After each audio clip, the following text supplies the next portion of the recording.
Ejamu nyina mamu nyina makwa bad moba DJ K Nyan Support TV so na memfa akonya we so na mentia third person phone nyina mebusam say how far now? I'm living in a house I built with my husband. We are fine. What I say? Into who hand and I come as my mama pressure. No. Yes, sir. I was saying. E dey na eko. Da bia me ka jo say obi na obi asem no e to da you are no film.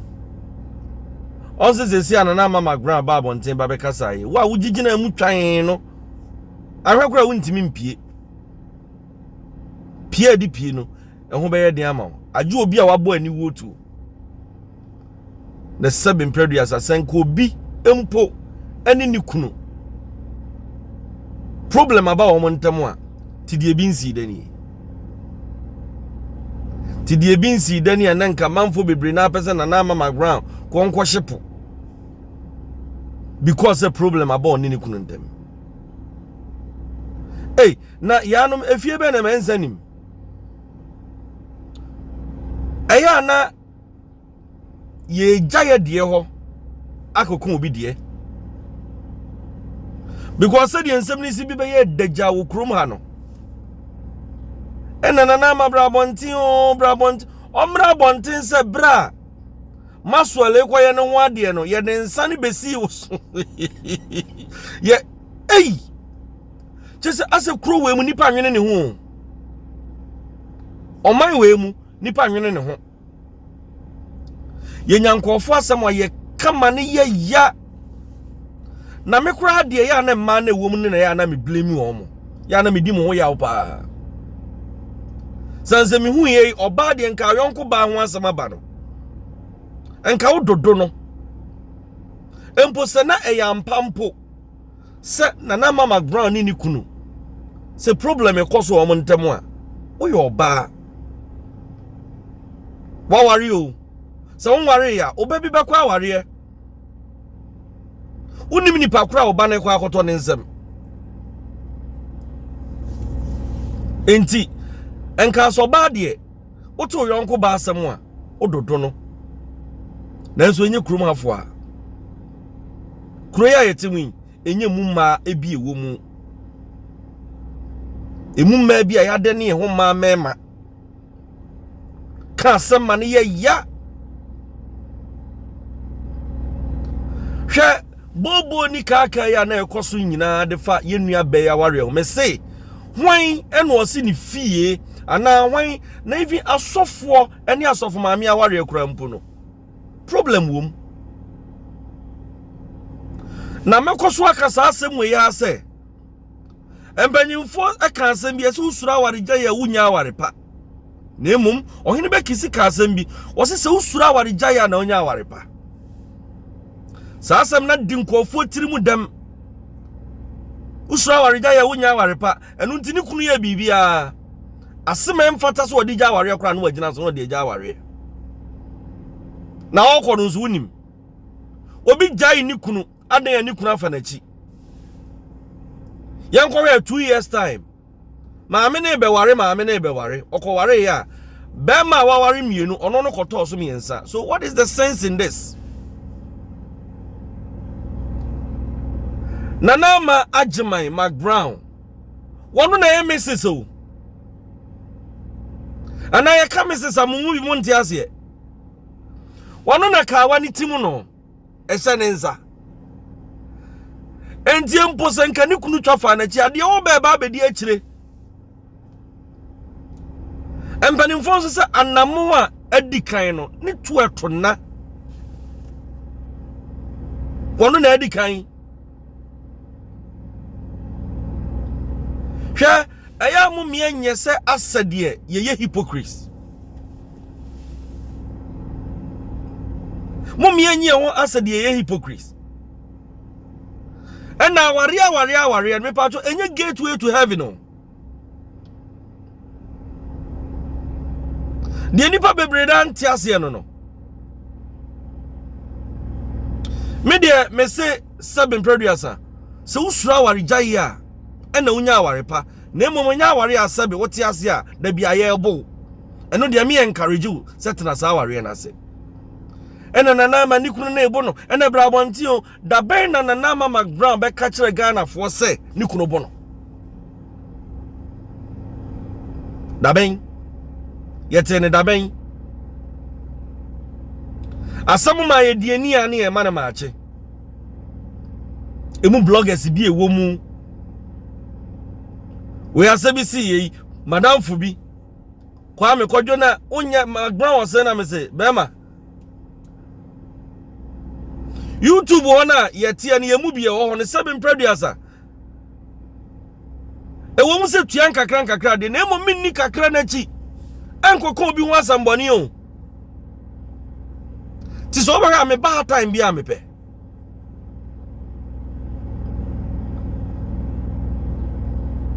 nanse mpanfo so wofuo dɔso a wo yeri nyina asamansi se me de ma no tumu no me fama no matum wa ha because of sabi sika kakra menya de agu me botom ti me mu obi hu fi sanse obi gu me hu fi aya na eya Ghana bloggers bi ewo mu ena kamie say onipa ba ku bi ayete ne ho asem wono de yemfa me nkotum yemfa ne nkoku no na ya na ni refi se obi abodwe se ahia ya sansuo si ade ho sanse eja na gi wom wo yonko abodwe se mu no ebetimi agi wom wo wudie mu abra wani na ho so tu sansuo si ho nanso ye de ye sansuo ye de petrol mum na di se ho tinkofo bi wo krom a asam to ma ye no do wo mo nana ma ababonti ababe kasa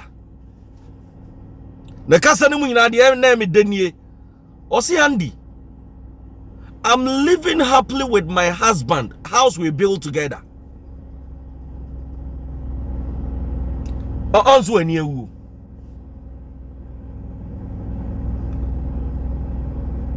ebra ye nua ba ne be kasa ne se wo kan bi a agigina mu a also any ewu what feri say tam poto also what a single room mu ba be kama sam was nyamia ma mi bibie biandi minima dia nyankopon fa maame nempo mene maso lasem etisa sankanya wasem sanse bra me chance yese mi yi movie no na dware pipe ano wo hwe me wa bra na dware pipe ano satana me wo screens so tinyame adom ma misuse niema nyame de ma edom me no manage me ho papa. I don't have any pressure. Me. Do you read some? Do you read some of the comments? Me, You know, the point is, yeah, it's my own car. I bought it myself. I fuel it myself. I'm living in my own house. I'm living in a house I built with my husband. We are fine. What I say? Into who hand I now become my mama pressure? No, yes, sir. My mama pressure. There is no pressure. There is no any problem. There's no nothing. What I say? My life no me da wanim. Into the upe biya betumi aka. It is up to me to see say the okan no nyansa sem. Into me kan de me ye no ebebo. And I say wo me raise you cry. What I say? Me raise you so am do be kan mo ho. Ankrofo bi no. Yes obi a obi.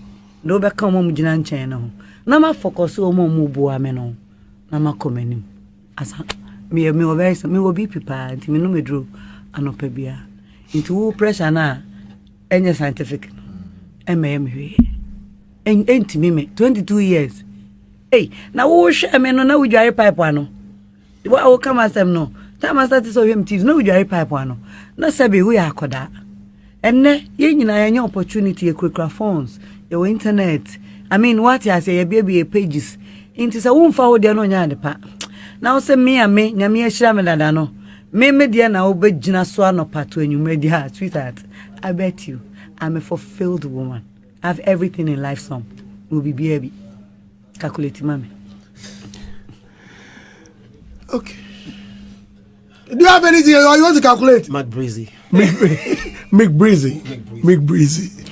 I understand some person me shame hun so pa ha me din komo but me ye nipa no de me ka no se de tie no a oh and anya wo andi me nua be ma shows so me kra me ne whatever is trending coming few you better my way so na ye mu bi na me expect it because I told am somebody be honest eba na say ase minti bibia mfiri me nua ba na ye me ya na me tete because said obi crowd here na Ghana ha ne yetu obi fu aye di na temfam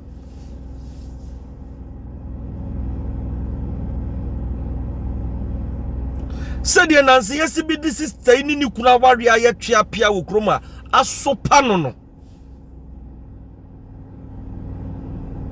e ko si sen ena me ka se etesampa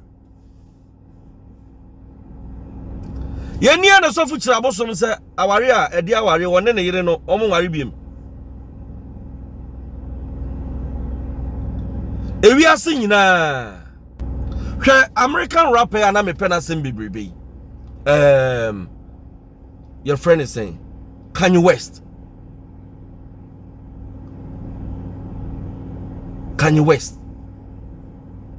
and your friend is saying ni lady Kim Kardashian edi na esie aware na gu enti mposanka na mama Mcbrown eni ni kunu problema wono ne first person na aware agu ana ena de na ye me yakura nso ne say sister ima abontin meka sesei ena ekoso ena nana mabra abontin obra omra abontin meye dan omeje dien o meka de na nkyere wo ya busua panyini ana ye kwaje aware no na ukura nsa obebo obosia wo ho ei aya munimu ho nkomo na nkomo wo mo ho munimu ho nkomo na nkomo wo mo ho wonya celebrity nti ente ho asem wonya public figure nti ente ho asem so da bia wukuno bo akomo makro ma obi wani tua se wukuno bo wonsa ne wonna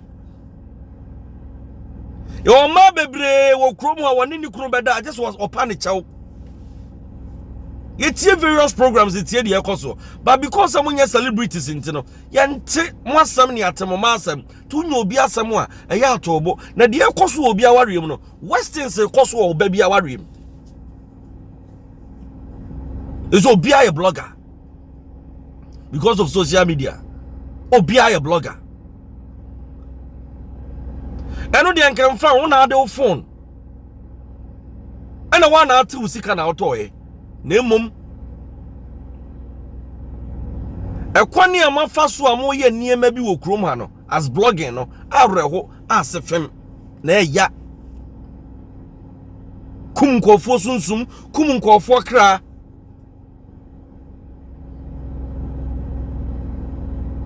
ye ka obi hu asem na toda na wo kra wo gina nkyene enya ho asem na wote abutum buza ei no we de nipa cross wote asem ya ro be fa duro no anom no wawu ye ka ne se de ni egina ho pepepe obi no obi awaresem emfa ho wadi wudi awie wo fie ho asem no wadi awie o manyina asai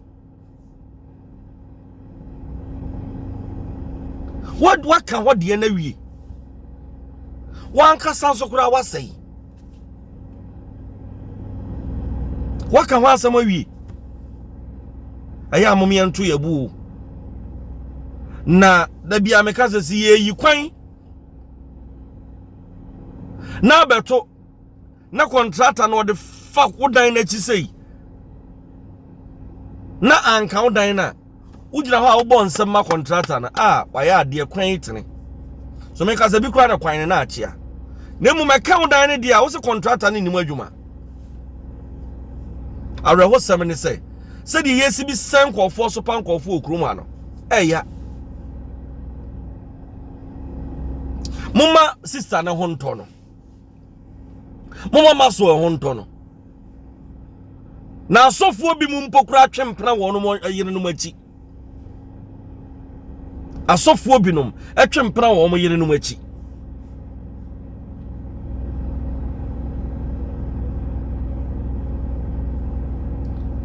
asofo binom wo mo twempena e wo mo yire no machi elders bebre ko ware beka ho obi kura nya akokoduro sa ko ware beka ho no agya na yire panyin no tisi ati obi asem se na ekoso a eya amome en home kakra ne empensu obi nom